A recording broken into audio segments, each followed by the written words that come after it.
I'm sorry. Excuse me, we have no audio. We cannot hear on Zoom at all. Can you hear now, Pam?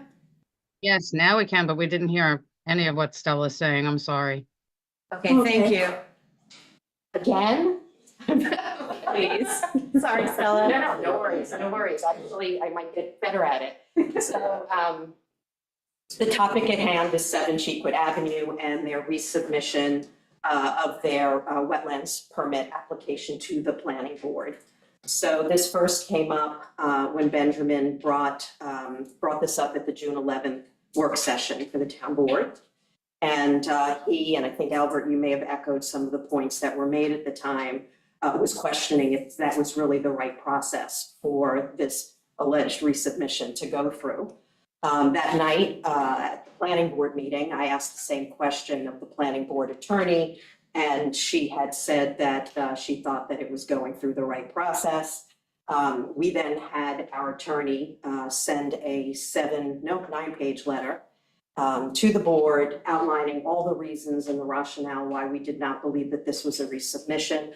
Rather, we believe that this is a new application, and therefore, because of the changes that have come whereby the town board have taken jurisdiction for wetlands permits back, that the new submission should start over as a new app and go through the whole process, starting with the turn down letter with the town building department.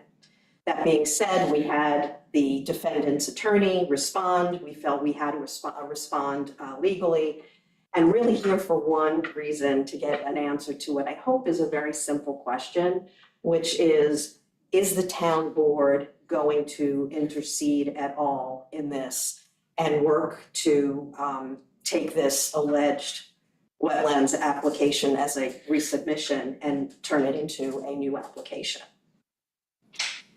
We can't answer that question at the moment. We need to have a legal session, and that is not open to the public.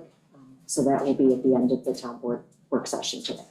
Okay, so you'll let us know. I mean, the bottom line is, nobody wants to be spending money on legal fees on either side. You guys have spent enough, we've certainly spent enough. So we just want an answer so we know which direction we need to march into. So thank you for that.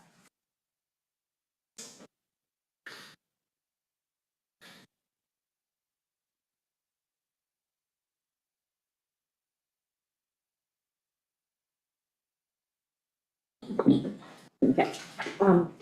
Next person who signed up to speak is Michael Gaynor. Hello, Mike Gaynor, 8 Cobbetts Lane, and I'm here today just to get some public comments on record.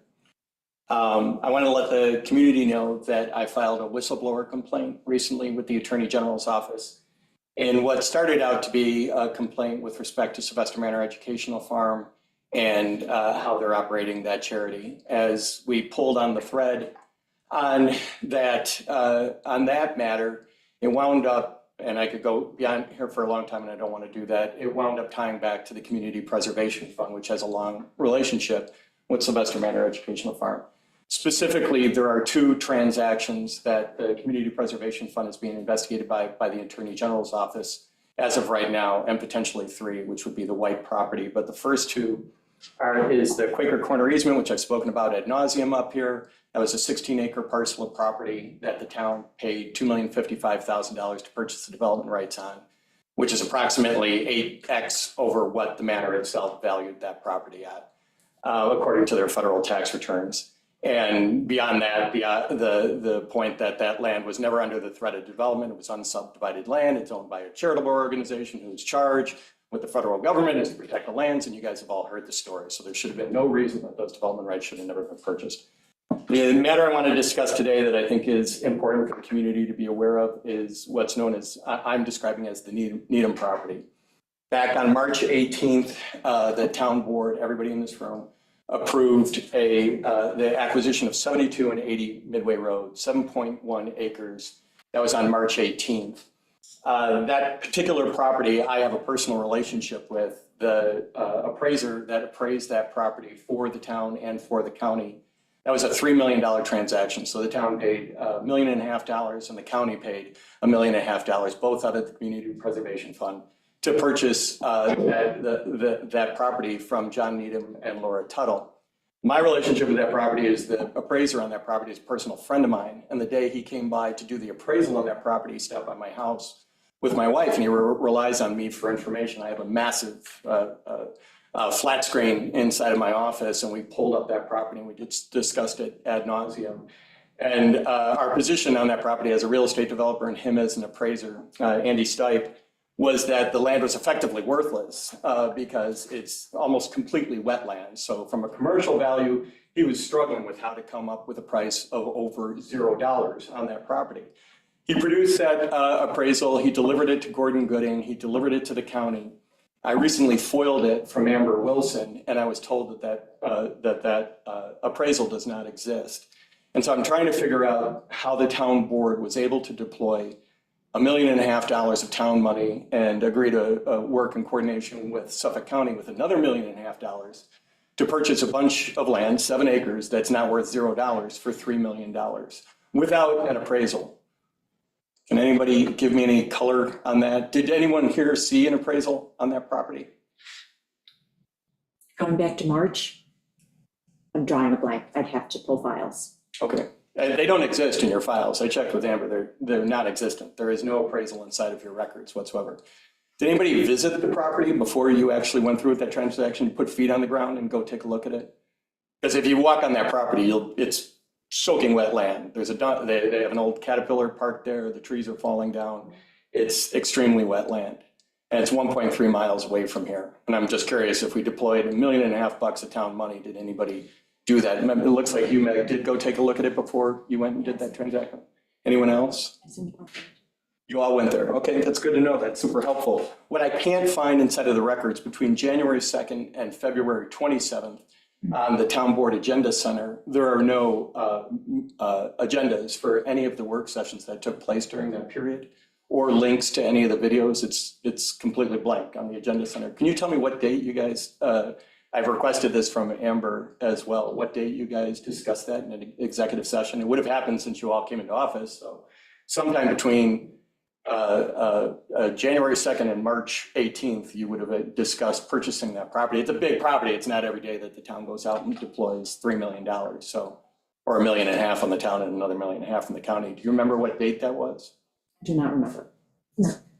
You did discuss it though in executive session? Yes. Stephen, do you remember? I mean, you would have been there for sure, right? It's definitely discussed in an executive session. Off the top of my head, I don't have a date. Okay. I really think it's important that the town get an explanation from the town board about this transaction. I've now pinpointed $5 million in CPF transactions that took place under highly, highly questionable circumstances. And the Attorney General's office is looking at this stuff very, very seriously. And Sorry, Mike, to interrupt you, but there was a public hearing on it too, on the acquisition. of course, that was the one on the 18th. Yeah. I was just trying to figure out. No, I just wanted to let you know. Yeah, no, I put that, so I filed, and I'm almost done here. So my FOIL request, just so you know what I'm looking for, and I haven't received a response for this yet.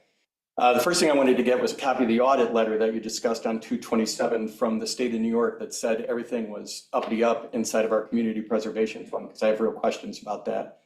The second thing I'd ask for is all the records with respect to the 70 and 80 Midway Road transaction. I haven't received a response yet from Amber on that, but she's been fastidious in replying to all my FOIL requests, so I'm hopeful that I'm going to get those.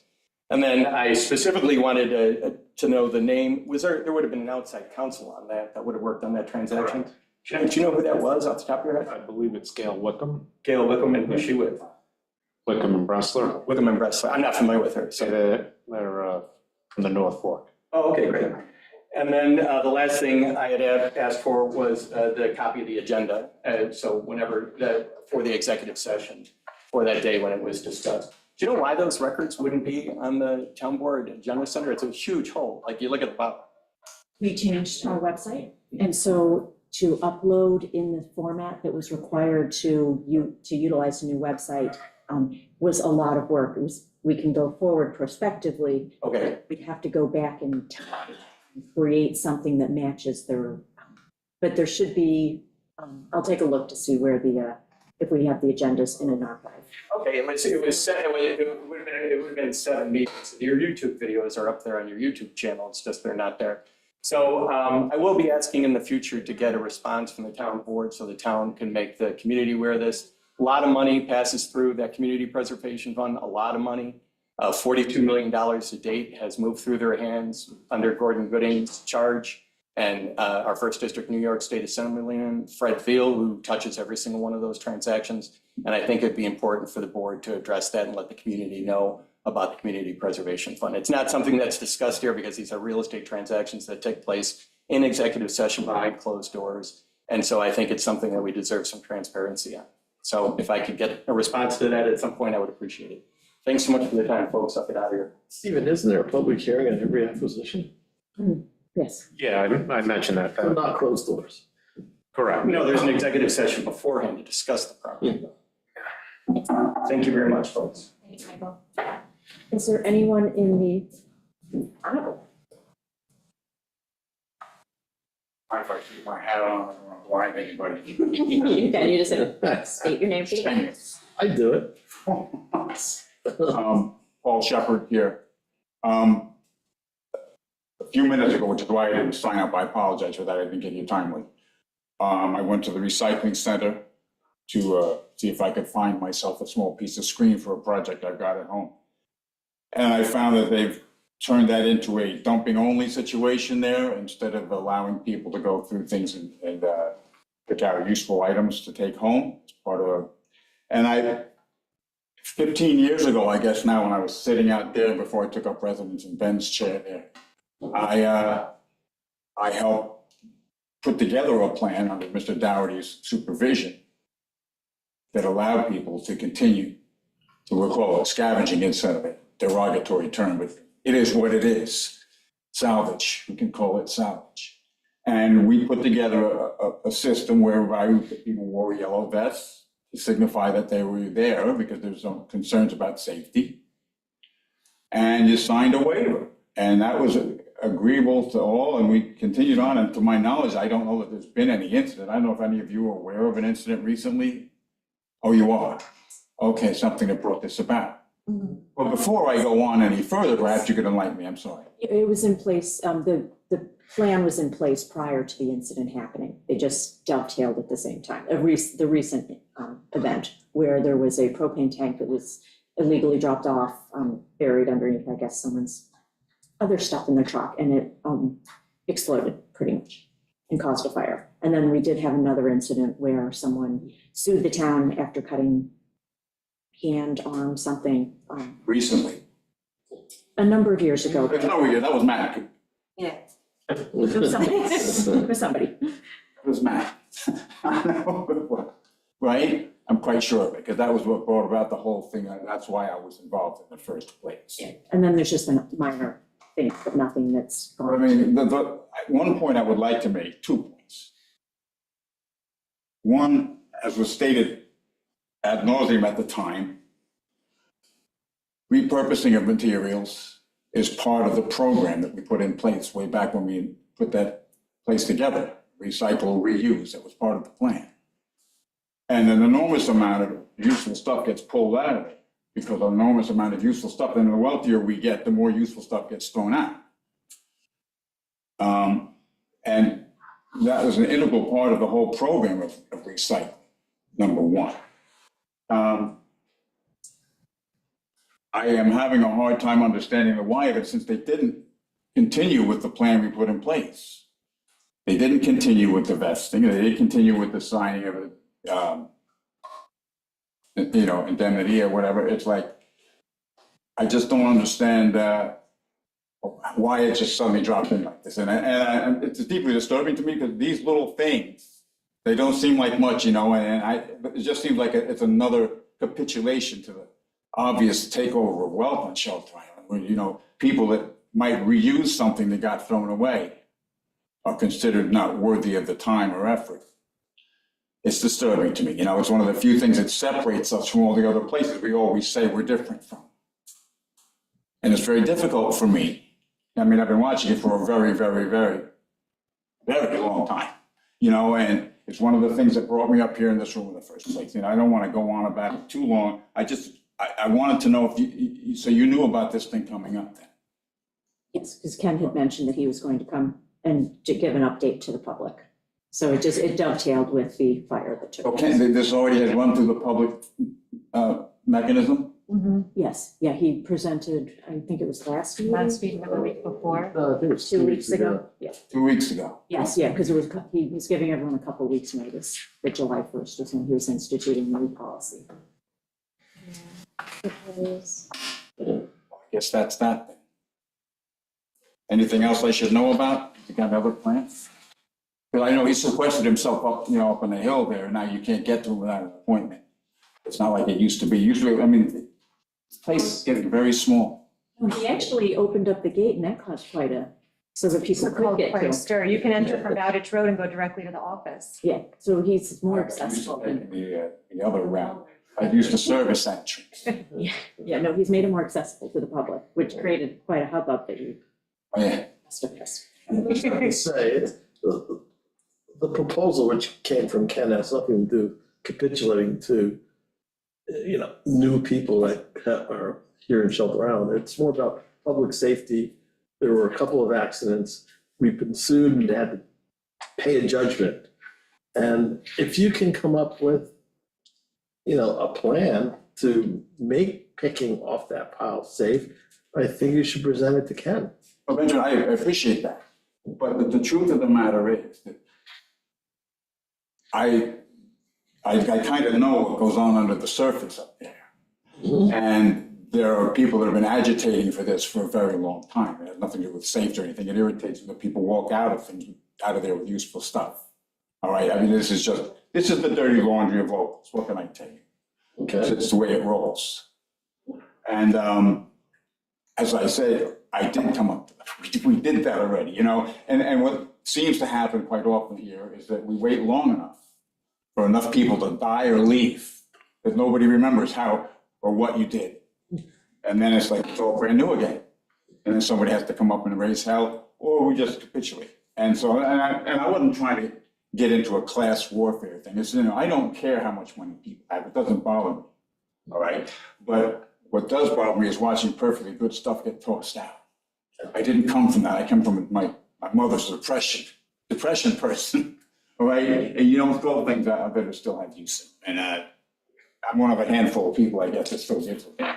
So anyway, I just thought I would come up. So it all ultimately will get recycled, but just on a commercial recycling end. So all those things aren't gonna just be incinerated or whatever and put into commingled with, unuseful trash. It will be separated and recycled through a commercial entity. Well, let me go over with that one more time, slowly. So ultimately, that stuff that's in that pile that you are gonna repurpose, Yes. that's gonna be recycled once it's transferred out of here into a commercial recycling center that will ultimately Well, I recycle. feel better about that. I appreciate that. I like to recycle things too, because I have a lot of use for those types of things. I'm not saying that the recycling program doesn't work. I don't even know if we know where those things go, though, actually, do we? Yeah, I actually track one of those. I don't know specifically, but I asked that question to Ken and he assured me that all that stuff ultimately gets recycled. But I don't know if the board is willing to take you up on the offer to revisit it and maybe. Yeah, I don't know. It's like, one thing I'm not fond of beating a dead horse. And if you've taken him out and shot him, that's pretty much the end of it. I'm not Jesus. I can't bring him back. But, I really feel like this type of thing is what makes us different than other places. And as the more everybody says they want to be different, the more they try to be the same. And that is one of the things that starts. But anyway, thank you very much for your time. I appreciate it. Well, I just want to say, we appreciate, the history is important, because if you forget history, you end up repeating it. And so I appreciate you bringing the history back here and filling us in. I've lived here for over 30 years and I know a lot of the history, but not so much this piece. But I just wanted to thank you for doing that, and also let you know, I'm honored to sit in your old chair. Yeah. You're quite welcome, Benjamin. My pleasure. Thanks, Paul. Thanks, Paul. anyone in the Zoom audience that wishes to speak on public item? Pam? Yeah, hi. I just want to follow up with what Stella said about the application for 7 Chicklet. I mean, the timing of that was awfully close, that the transfer went back to the town board, the application went into the planning board on the 11th, and the law went into effect on the 12th of June. And our town code says that if there are any amendments to a wetlands application, it has to start out as a new wetlands application from the very beginning. So I don't really see how the owner and the applicant of that property is able to submit that project as it is now, as it's being submitted now, as a resubmission. It's clearly amended in multiple ways. And the town shouldn't have to go to legal executive session to make that determination. It's in the town code. So I just wanted to say that. And I'd also applaud Mr. Shepherd. I too own a yellow penny and did sign that waiver for the dump to be able to pick at the pile. And there is a process that the town developed, and that should be revisited. Because I've seen people get a lot of valuable things from there. Anything from boat shocks to you know, anything. I've even gotten a few pieces of wood for projects at my house there. So just something for you to consider. Thank you. Thank you, Pam. Elise? Hi, guys. No, not to belabor the point, but really quickly, I have to echo Mr. Shepherd's sentiments that it's disturbing to lose the use of the recycling center. I absolutely understand the need for safety, and some ridiculous people doing things that they shouldn't be doing has caused this and other issues. I have to share my thoughts because I've been picking from the dump for over 60 years. And had I not been able to do that, my house wouldn't be filled with the antiques that we have. So I guess what I'd like to share with you is that I think that they're and I know these guys work very hard at the recycling center, and we don't want to ask them to do more, but I think they're a little too fast to crush and destroy some items that go in the goodie pile. And as the two people before me have said, a lot of things are reused from those piles. And it's amazing how you can, limit your waste. Anyway, so I would love to see them do something a little bit. I know they're quick to get some of the junk out of the goodie pile, but if we could maybe expand upon that. I still too all have my picking vest and would be gladly to don it again if we could come to some kind of agreement in the future. So thank you. I appreciate you hearing me out. Thank you. Is there anyone else? Okay, we will move on to the next agenda item, and that is the upcoming blood drive. And it looks like we have Jennifer Paisano from the New York Blood Center on. Jen, if you want to unmute, and you can join the video if you wish. Hi, how are you? Hi. Hi. Thank you for having me. I wish I was in Shelter Island and not in Westbury working, just so you know. I'm just here to tell you about the blood drive. This blood drive is going to be a little different this summer than the others that we had. It's the first time we're running on a Friday. So we're running Friday, July 19th. And we're running at the youth center. So that's also different. We don't run in the youth center in the summer. So I think with that alone, we're going to do really well. And we're also doing it in honor of Joan Tian, who receives blood on a regular basis. Yes, So today, go ahead. No, go ahead. I was going to say, I'm asking Coco to put up the share on Zoom so everyone can see the poster. Okay, great. So we also have a press release that New York Blood Center's PR company wrote. So I'm going to send that over to Judy today, and then you could share it with your local paper. but New York Blood Center will send this press release out to Channel 12 News and other various news. So this is a really good, a good cause for Joan, sorry. So if anyone has any questions, it's really hard in the summer for us to get blood because people are thinking about vacations and all fun stuff, but we still need blood and patients still need blood on a daily basis. So does anyone have any questions? I have one question. It's never really been clear to me. Are there any things that would exclude you from being a good blood donor? Certain medications you take or? Yes, there is. There is a phone number for the medical, but we'll also be able to answer those questions that day. Because everyone's different and they have restrictions and they change their guidelines all the time. So I don't want to say something that in July 19th is different. Okay, and that number is? It is, I think it's on the flyer. Just give me, I'm not at my, I have do you it. have it, Judy? It's 516-310-2382. That's my phone number. There is a 1-800 number. Oh, sorry, you yeah. can- That's okay. Sorry. There's no, you can call me. You're on the flyer. We can take you off the flyer. There's a 1-800 number. 933-2566. Wait, one more time. 1-800-933-2566. Okay. And also, Slice Pizza is going to donate a slice of pizza to each donor. So we're going to be giving them out a little coupon for them to go. So that's really nice of Slice Pizza. So this is going to be a bigger community event than we have had in the past. And Yes. we have a poster that's going to go up in the by the goodie pile, right, Judy? Yes, she said yes. Okay, thank you.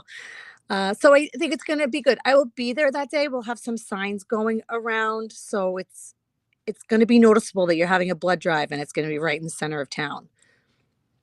So let's hope for a great turnout. And I'll keep Judy posted.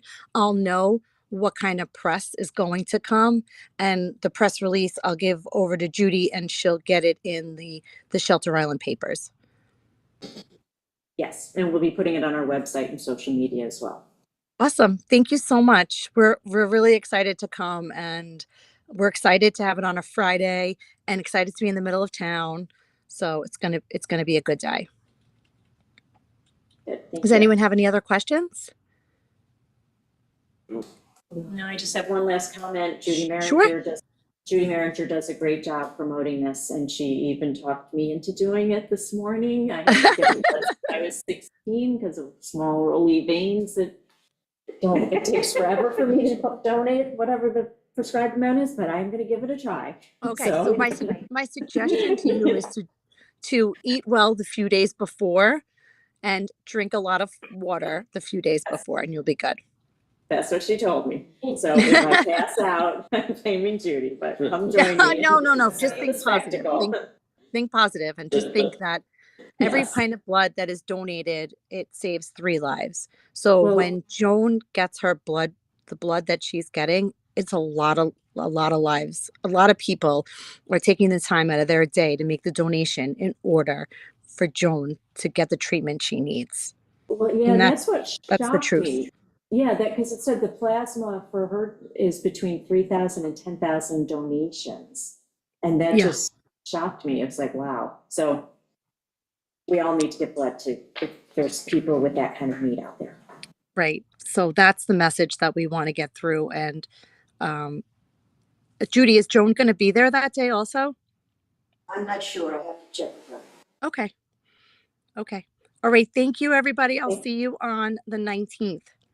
Thank you. Thank you. Bye-bye. Bye. Okay, the next item on the agenda is the outdoor assembly permit for the fireworks. Hello, Catherine Brigham.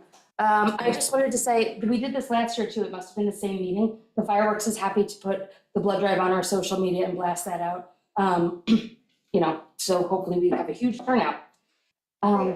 Yes, so I submitted the outdoor assembly permit for the fireworks. It is the same as it has been in past years. I have already met with Chief Reed, the head of the EMS, Fire, Highway Department, Meg, and we have gone from Friday all the way through to Sunday when cleanup will be done.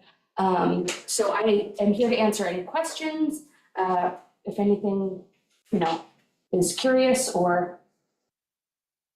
The only question I had is, what are we also waiting for? We did get the DEC We did. approval. Nothing, it should all be That's there. everything. When the Coast Guard is in there, I believe it's on page 5, they're not consecutively numbered.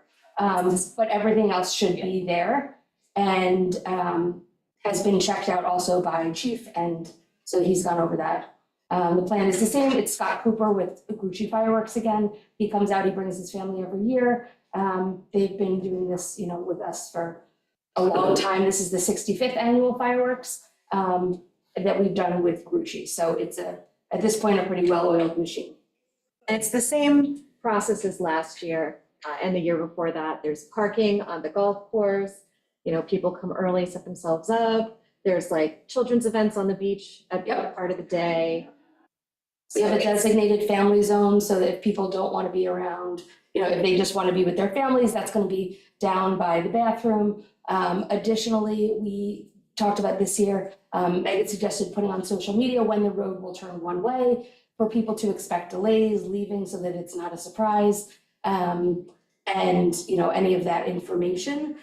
We will also have, signs up with our information, and anyone who has questions has already reached out to us directly.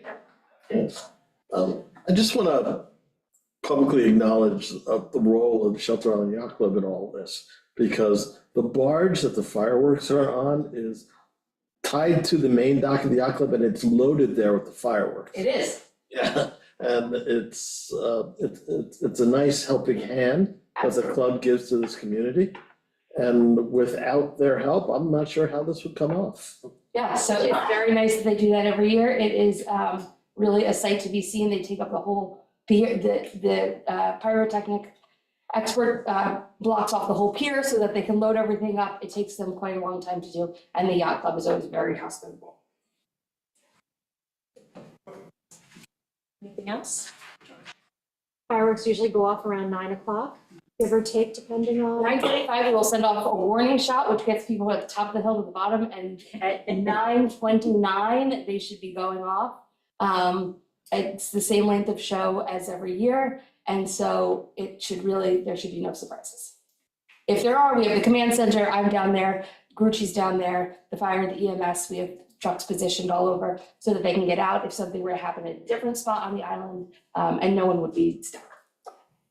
Yeah, so pretty much everybody's signed off on it.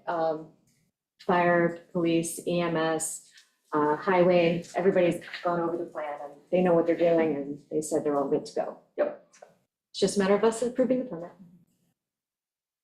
And that's this, oh, it's not showing. It's showing up on the Zoom screen, but just where the barge will be located, but Yep. it's the same as. Same spot as last year. Yeah. The Coast Guard's on board and Mhm. everybody's good to go. All right. Okay. Thank you very much. Thank you. And we'll be approving that in a special meeting. This afternoon. Yes. Great. Thank you. You're welcome. The next item on the agenda is the business on town property, first up, Trent Firestein fitness class. I guess he has been offering his balance and I knew what this said before and I can't read it. Coordination.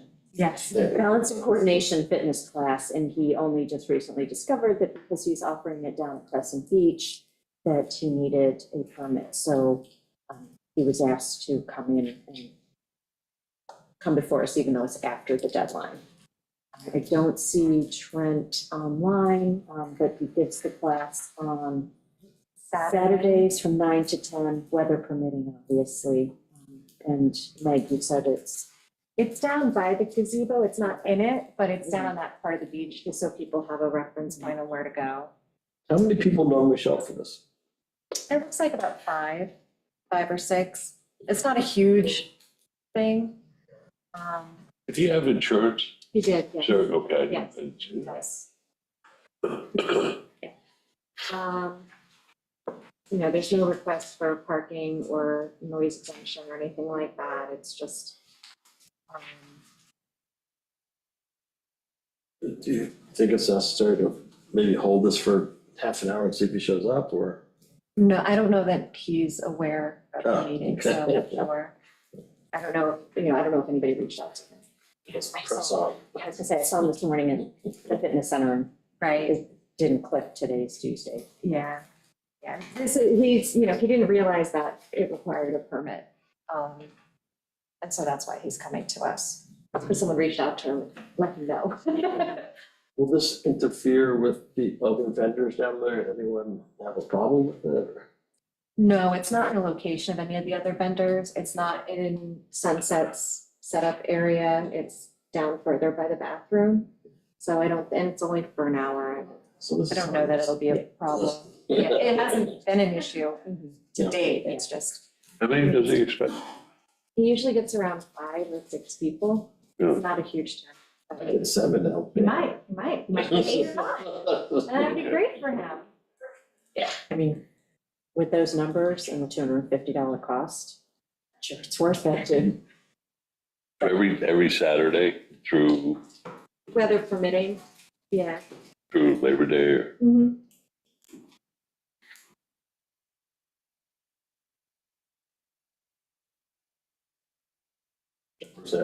Okay. Yeah, I don't have a problem with that. No, yeah. All right, so we'll put it on for resolution on the July 15th. Okay.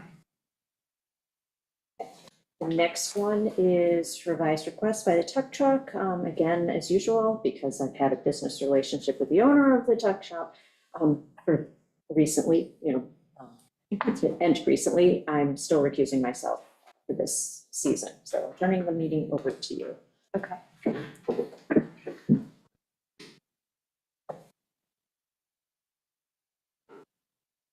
Albert and Ben, did you guys see the emails we received? Yep. Yes. John? Hi. Back again. So I've parked down the other end of the beach, a couple of days, nothing. 2 hours, $25, 3 hours, $53. Aside from me breaking out a speaker and blaring ice cream truck music all the way down the other end of the beach, that spot is dead. All of the permits that have been issued are from the gazebo to right in front of Sunset.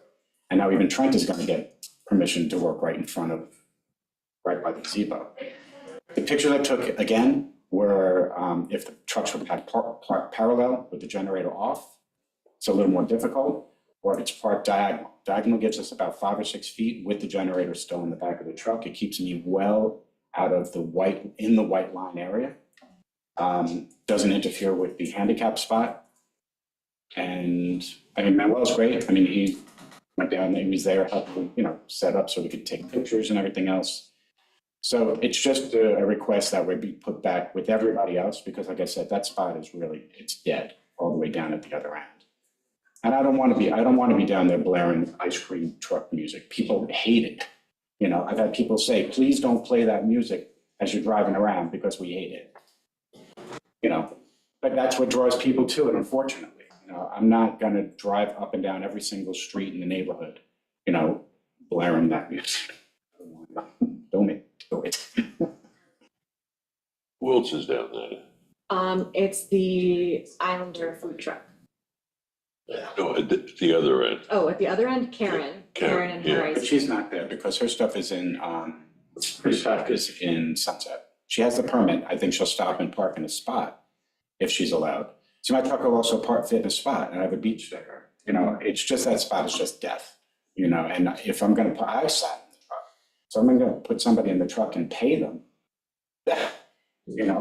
It's just not going to do anything. I spoke to Karen the other day and she said pretty much the same thing.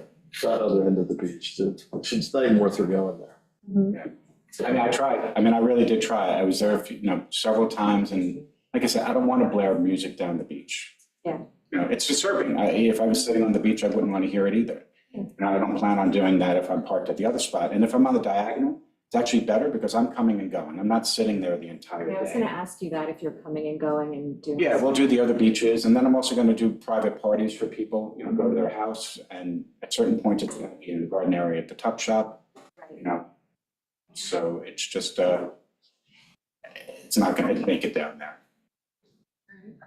What do you guys think? And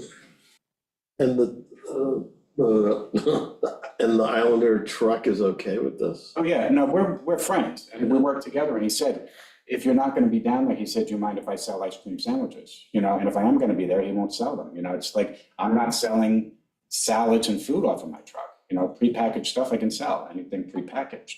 But I don't wanna do that to him, and he doesn't wanna do it to me, you know, we're friends. Well, it's great you worked it out, because one thing we don't want to create is conflict. I don't A confident. fist fight on the sidewalk. Over ice cream. Ice cream and french fries. I can't cook french fries. I don't have a fryer. What do you think, Albert? I don't know. I gotta be honest, I wasn't a fan of it at the beginning. You know, I thought it was too much on that corner, But really. it was too much on the corner. Coming down the hill, the vehicles there. But there's already one there, and all of the other people are set up there, the massage people. I'm the- just saying what I thought, John. Yeah, no, that's okay, and I'm just like, Can we try it and see how it goes? Is that a thing? yeah, I mean, if there's an issue, fine. I mean, if we have any issues with it, absolutely, I'll move. Okay, let's see how it works. That would be- Did we hear from both Chief and Ken? Ken went down the first time and they do fit. It is tight if you're Parallel. parallel, and if you're gonna be trying to come in and out, Yeah. that's really tight. It's gonna be tricky with the handicap, especially if someone parks in the handicap spot, it's gonna be hard to pull out. So, I mean, maybe if you're at the slight diagonal where you can kind of back out and Yeah. go, that. That works better for us too, because it is straight in and out. You know, instead of trying to get in there and, you know, plus the handicap spot is 50 feet long, you know, from the curb because it's on such an angle. When somebody pulls their handicap vehicle in there, the door opens like 8 feet back from the curb. Right, Like, that spot is so long just because of the angle of it.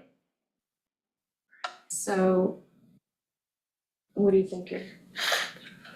I think I'm okay with trying it, but as long as everybody understands, if it is an issue and if Chief Reed develops an issue, that we need to go back. Yeah, that's fine. I don't have a problem with that. What do you Yeah, think? I'm willing to give it a try, sure, see how it is. I appreciate that. I mean, and like I said, we move. We're not blocking anybody in, you know, and it is just definitely a much easier way to get in and out on a diagonal. And we'll be there hour and a half at a time, go to the other beaches, you know. With the generator, you leave the generator mounted to the truck. Yeah. It doesn't stick out any further than if you. No, that's why the second picture that I sent on the angle, I put the generator where it would be on the map. Okay, The first picture, I pulled it off and put it on the side, trying to Right. get us parallel, but this is actually much better because it does leave at least 5 feet between the vehicles. right. And then I just have the concern about the generator just being loose on the sidewalk. Should. Yeah, no, that's, I'd rather it be attached to the vehicle. yeah. And it's super quiet and nobody could, I mean, if somebody walks up, this is the amount of the space that the muffler is. Everything is covered completely, it's encased. So if somebody walks up and they go to stick their finger in it, I'll put a piece of metal over it if you want me to, but nobody's gonna get it, never. No, I'd rather it be on the vehicle so that if someone goes to drive away, they don't forget to pick it Yeah, up and absolutely. remount it or something, you know? I prefer that. You're away with gas pumps, so. No, I prefer that as well. I've driven away with graffiti on the roof of their car, Right. so. Coffee cups, all kinds of things, so. Did the gas pump thing once. Oops. All right, so Stephen, what were you gonna say? But again, I just want to make sure that, again, the chief and Ken is fine with it, that's all. Okay, From a safety perspective, traffic perspective, something like It's an important aspect, we just should ask them. all right, we'll reach out to Chief. I'll reach out to Chief and Ken, Okay. see if they have any objections. Otherwise, the next meeting is what, the 15th? Is that our next Yep. board meeting? Next one. So we'll do a Resolution. reso then. Okay, so you'll tell me after you speak to them and then I'm okay to do it? We have to do the Technically, we resolution. have to do the resolution first, before you can do it. So That's also after fireworks. it would be next Tuesday, we could do a special. Let's talk to Tuesday, Amber. are we Tuesday. canceled? No. No, we're not canceled. That's wishful thinking. Something else. Something else canceled. No. Yeah, next Tuesday at the work session, we could do a special. That would be before the fireworks weekend. Okay. So let me reach out to Chief, see if he has any objections, and then, we'll let you know, Okay, email you. all right, thank you. No problem.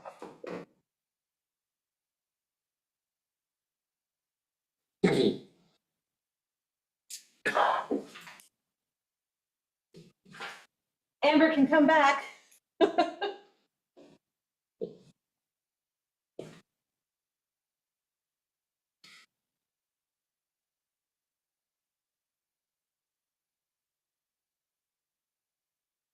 So from council.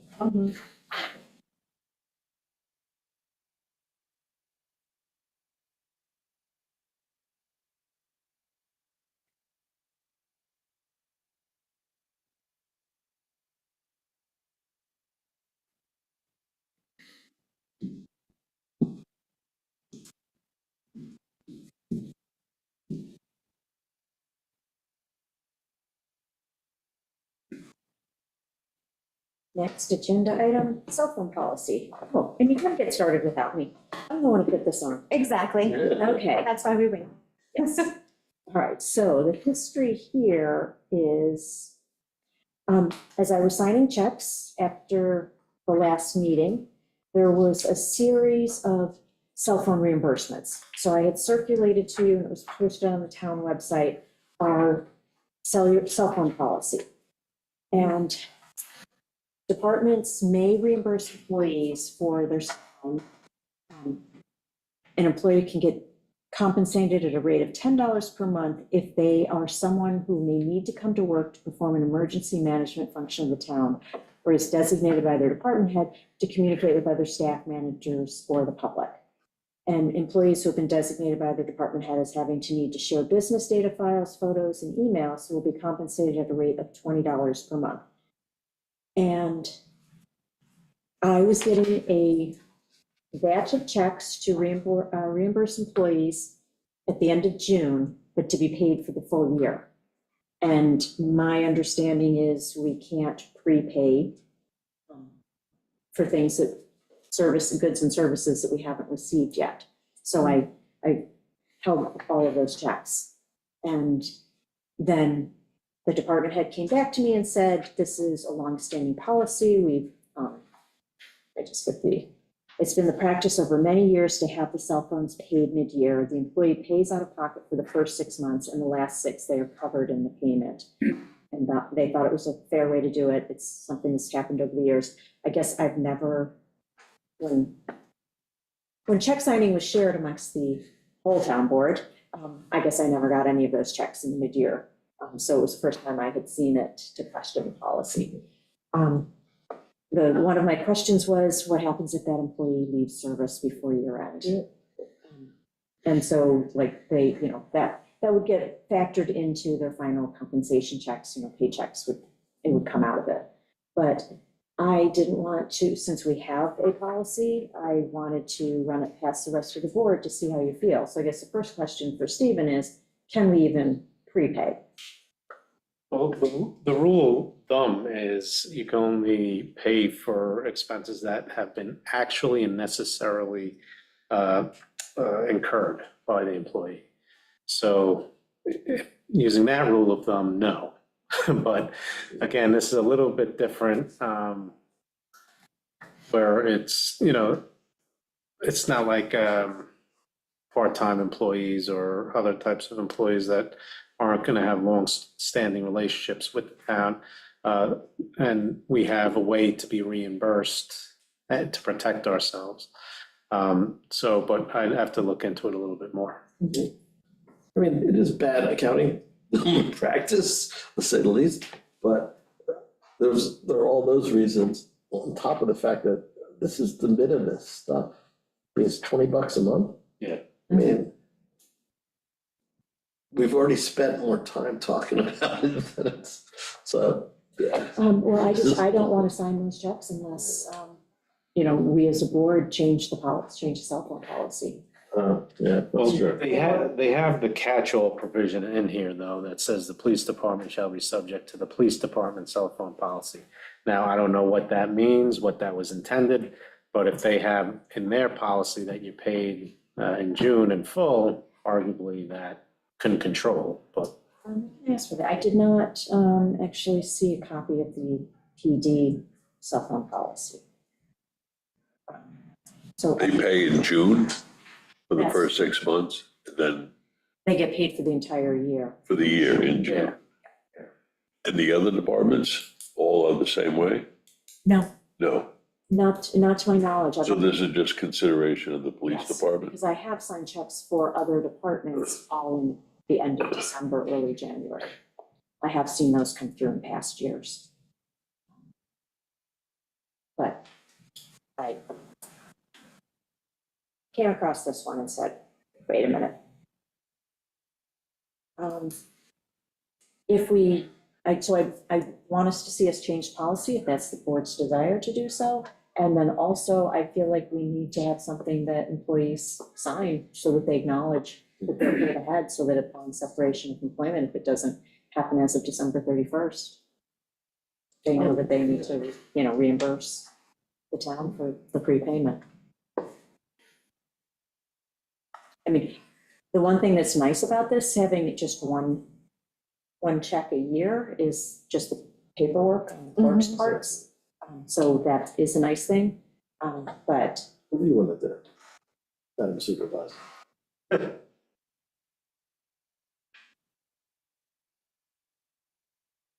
I don't want to see monthly reimbursement requests come in, but I also don't like paying ahead. It's not an answer. Yeah, but so, I mean, maybe twice a year, like June. So Submit. do half the payment and then Yeah. reimburse the other half Yeah. at the end of the year. In which case, then we don't need to change this policy. My point being, I will support your desire. Yes, yes. I'm sure the department that this came from will not be happy, but yes. Just throwing that out there. I agree with what you're proposing. I'm just wondering what the reason is for it to be paid in the middle, like if there's a benefit somehow. No, just that the employee pays out of pocket for the first 6 months and the last 6 are covered in the payment. But I feel in this day and age with unlimited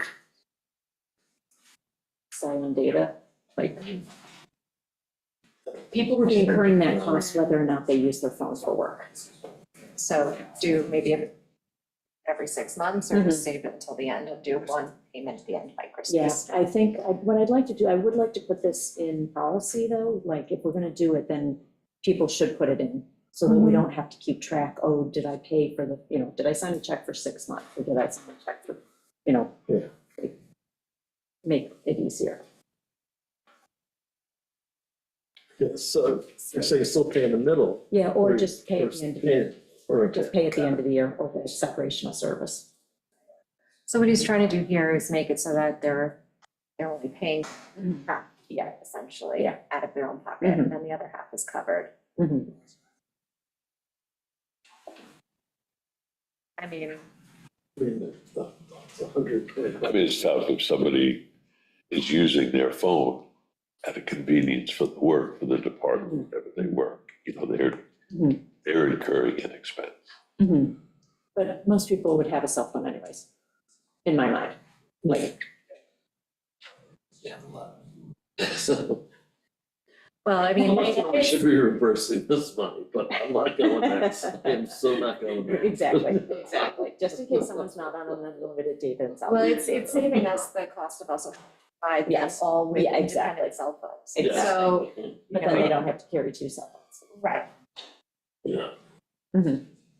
So So let me just get this straight. So you're saying leave the system the way it is, except you pay half in the middle No, and then no, you submit, 'cause I but then think- they pay the other half at the end? I'm thinking we just do it all at the end of the year. Okay. Yeah, just so that way, it's like, It's just cleaner. everybody, it's easy to keep a chart who's been reimbursed, who And hasn't, we're talking $240, per person. which is, it's money, but it's not a Mhm. huge burden. Right. We're not talking $5,000. Right. So, Mhm. okay. Like I said, I will defer to you. So we will just amend the policy reimbursement at the end of the year or separation service.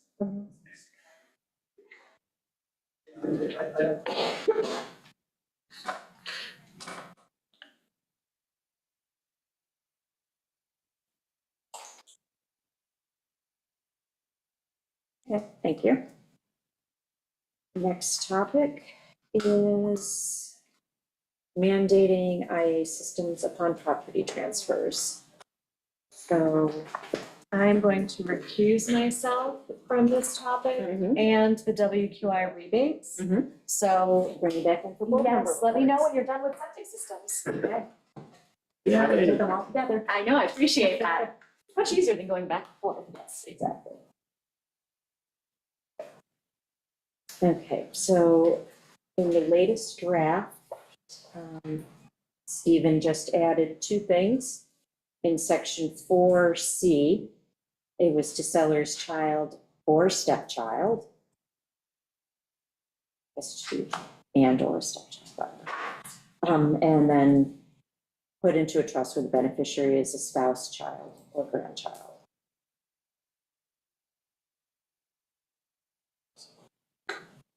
And Albert, did you have something else you wanted incorporated in here? I looked, just double check emails to make sure I didn't miss something. Originally I did, Mhm. but I just thought, let's focus on this and just get something implemented. Mhm. I think there's more that we could do or should do to get IA systems in the ground, but that's for another day.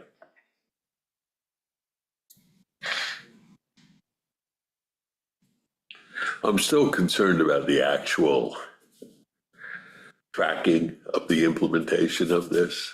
That's all. Mhm. I can't reconcile it with myself. Maybe that's my problem. But Track. how to track it. I We don't have a system right now in place to do it. But I think when we get notification from the county, when we get those transfers in, then we will ask the building department to make up another code within Unicity so that it's the equivalent of an open building permit. And so that way, they can put triggers into the system to say, 1 year before, like, hey, you have this. So what is it? This gets all the real estate offices get notified of this implementation so that they can notify their clients, or how? Yeah, we can, How does that work? Actually, that's interesting. That's a good thing, because if it is an open building permit, it'll get picked up in a title report. yeah, And so if they don't do it upon purchase and they have 3 years and they sell the house a year and a half later, the new buyer is gonna get it in the title report. And that's your trigger. If someone retains, a lot of times people do renovations, so they're going to be submitting building permits, and they may get swept up in other parts of this anyways. But, yeah, I mean, right now, the local Shelter Island community, the real estate agents are aware of this, I'm sure they are. and they will be here for the public hearing. So. I'm sure they will. So it's only if we have some off-island real estate agents who might not be aware of it, but. But even if they're not, Mhm. if their client goes ahead and tries to buy the property a year and a half in, Mhm. their lawyers are gonna see it on their desks. So, Yes. and then there'll be a whole nother negotiation. yeah, I think we should put it to a public hearing, see if you want to adopt it. And then as far as keeping track, that's gonna happen organically between the assessor and the building department, the two departments that would have access to the information and would be charged with enforcement are agreeing to partner on this. So as far as specifically what's gonna be done, I hope we can incorporate Municity to make it a lot easier. But we'll get it done between the two departments. We know that that's possible. There's a lot, yes. Okay, Yes. all right. I know other municipalities make a lot more use out of Municity than we do. We're very limited in what we do, and it can achieve a lot. So.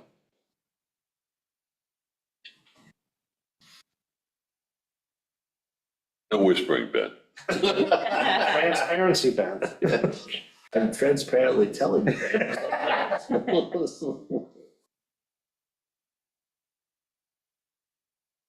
Making notes to follow up with the building department, so that we later to that. Okay, so then, the only other nit that I had was on 4, within 3 years of closing, closing date. Because that date, like, just in my mind, that date is the trigger date. Yeah, that's fine. Even if we don't get notification from the county for 3 months, that date is the key date. Yeah, we can do that. It's just, that's typical lawyer lingo, just closing and closing date, they're synonymous, but for lay people, yes, we should specify. Okay, good. So off to the public hearing? Off to public hearing. We'll set that, we'll set it on July 15th for August 6th, I think. Okay, good. No. Next on the agenda was, we had 2 WQI applications. Jeff sent them out. There was a meeting on Thursday by WQI. And we had the Roar and 56 Lake Drive. And WQI recommended the $12,000 base grant plus $4,000 for it was pressurized well. I can't remember, plus $4,000, so $16,000 total. There wasn't any controversy or any questions around this one. So if you're both good with that, we can move that to approve the resolution on the 15th. Let's do it. Was that, I could go back and look at my notes. That was a well contingency, or that was a definite move? They were gonna have to move their That was well? definite. Okay, that was the one in the basement, okay. Yes. And then the next one, Gardner at 4 North Silver Beach, that was a possibility for a well relocation. So WQI suggested approving the grant for up to $16,000 if they actually. Yeah, okay, contingency, okay. Just so that way no one has to come back to us and have the resolution. Yeah, both are fine. Okay, On my count. all right, so we will put those on for the resolution on the 15th.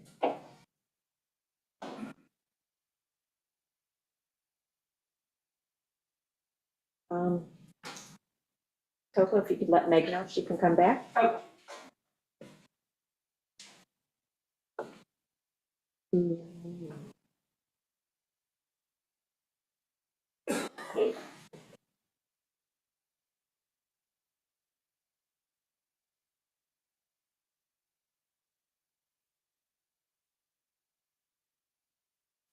So who would like to call for around the table?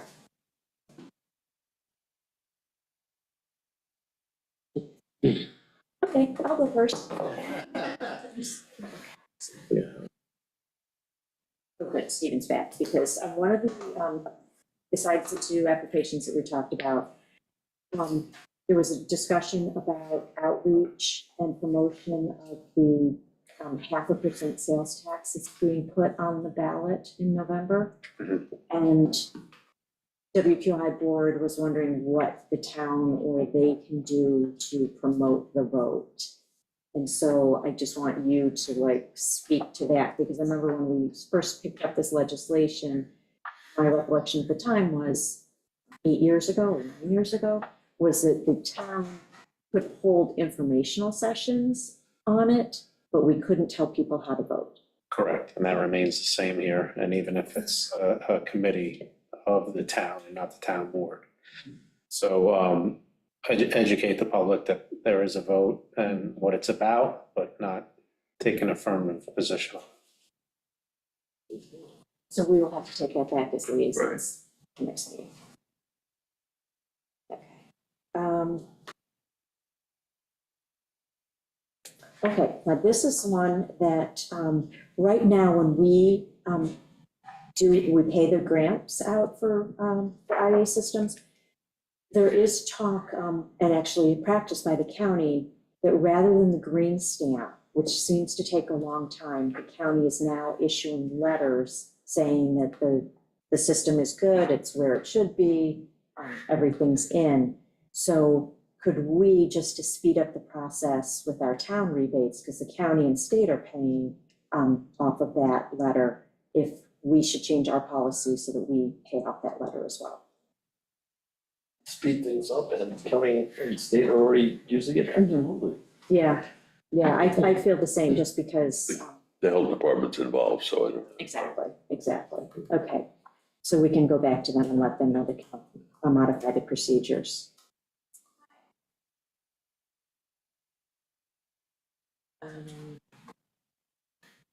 That was it for what I had.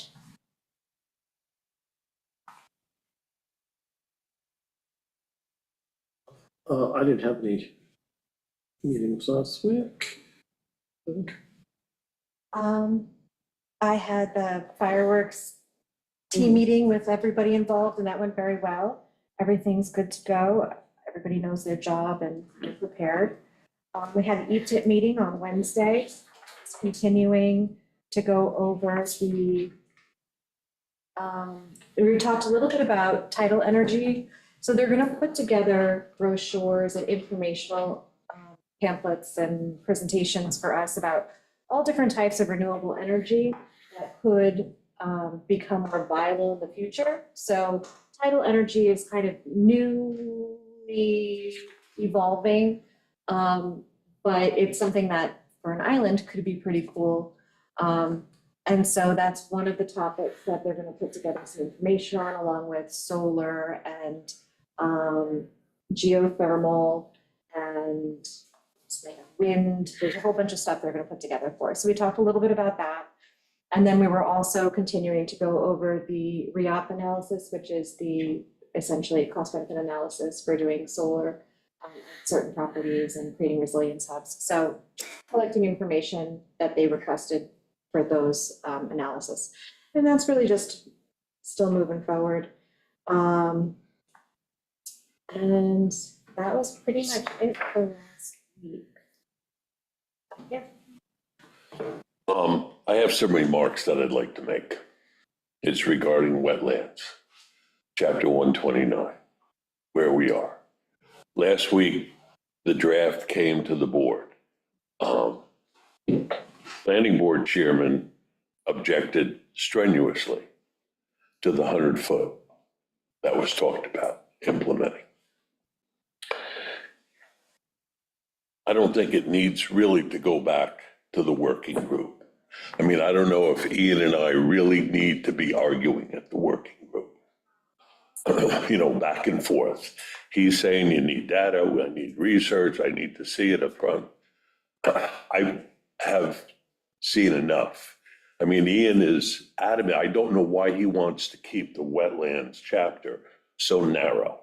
He argues for that. He has for a number of years to keep it narrow. Why? I don't know. He mentions it at planning board meetings. He said that there's one person in the working group that wants the 100-foot because it's a comfortable number. He just wants it. Ian doesn't have to protect my anonymity. He could say Albert Dixon wants this because I want to put in some environmental protections in our wetland code. I don't know why we don't. I honestly don't. There's plenty of science to back it up. We know It doesn't exist. Right, my takeaway from last week is that we, like, the majority of us are in favor of the 100-foot. Okay. So when you go back to the subcommittee, like, the board is in agreement on that, that's off the table. And there's just some other pieces that needed a And little that's more. why I don't think it's really, I don't know if it's worth going back to the working group, that's all, to have continued this argument. Yeah, I didn't bring my notes on the wetlands, but I thought there was just a couple other minor things to be looked at, but if, Well, footprint, and is it a Yes. foundation, is it? but yeah, foundation is it versus. a porch on pilings? Right, yeah, so there were, yeah, thank you. So, yeah, there were other pieces, and I'd like to see the subcommittee work on that, but the 100-foot is off the table as far as I'm concerned. We're not Okay, going is that, how about you, Ben? Yeah, Yes. how about you, Meg? Yeah, and the letter we received from the planning board was actually in favor of the 100-foot. Did you read their letter? It was like, Yeah, Oh, we did, but we're getting different rhetoric. but there's different rhetoric, in there. There's 75-25 is still very present in that letter. well, they also proposed the idea of a ranking system, like a rating system, depending on a whole bunch of different. Which in theory is good, in But in practicality would be a very disaster. complicated, very complicated. So, Nobody's you for know, I that. mean, it's already drafted with a 100-foot. Okay, all right, I just want to make sure, we didn't really get to that point last week. Yeah, so you definitely take that back and just iron out the rest of it. Okay, Yeah, the all right. foundation footprint question is. There's other things that I think, I didn't bring up last week that I think we should seriously think about. I know there's limited property in the causeway, but leave it there. It's good. It's good code. Leave it there for those two properties. And maybe two properties, maybe more than that. Who knows? But leave it in the code. It doesn't hurt to leave it there at all. See, I don't think these are conversations for the subcommittee. I think these are conversations for the board. You know, I think that you're right. It's out of the subcommittee and now it's at the town board. Right, so I'm So- saying, do we need to go to the subcommittee or do we need to just discuss it here as a board? Another option is I can meet with Albert and go through and make some tweaks, and then we can present that at a work session, instead of going back to the full subcommittee, but it's up to you. Well, I mean, we don't even know what all of like Albert's to- concerns are, because he didn't voice them last time. The causeway, you didn't bring the causeway up last time, so we wouldn't have known to discuss it. You know, Right. the rest of So- the board wouldn't know. Right, okay, we've been through this, so what are we doing? How are we moving forward? All right, let's have- A working group or? If we have one more subcommittee meeting, and then we should be So, able to hash everything out and get a draft ready for Okay, all right, town board. So- it's currently penciled in for Thursday, the 11th at noon, that code discussion, wetlands code. all right, yeah, yes, All right, so then come back to the board after that, the 16th. Yeah. Okay.